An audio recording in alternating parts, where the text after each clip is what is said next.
சொல்லியிருக்காங்க. நீ தானே அன்றைக்கி இந்த பவுடர் போட்டாங்கன்னு சொன்னாங்க சார். ப்ளீச்சிங் பவுடர் ரேட்டு என்ன தெரியுமா? தெரியல சார். ப்ளீச்சிங் பவுடர் கிட்டத்தட்ட 13 ரூபா 10 ரூபா. சரிங்க சார். மைதா மாவு என்ன ரேட் தெரியுமா? நீ தானே கேள்வி கேட்ட? ஆமாங்க சார். 40 ரூபா. ப்ளீச்சிங் பவுடர் எவ்வளோ சார் டென் இருக்காங்க மாநகராட்சியில்?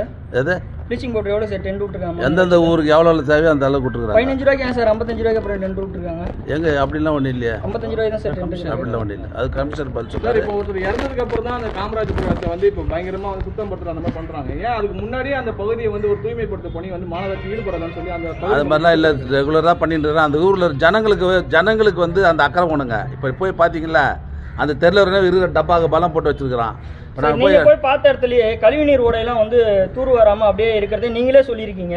இப்போ மக்கள் மேல குற்றம் சாட்டுறீங்க. அப்ப மாநகராட்சி மக்கள் மேலே நாங்கள் என்ன குற்றம் சாட்டுறோம்? அப்படியே வச்சிருக்காங்க. நீங்க தான் சார் சொல்றீங்க. இப்போ மக்கள் மேலே தப்பு இருக்குது இல்லை? ஆமாங்க சார். இப்போ மாநகராட்சி மேலேயும் அந்த கழிவுநீர் ஓடைகள்லாம் தூர் வராம இருக்குல்ல சார், அதுக்கு என்ன சார் பதில்? நல்ல தூர் வாரி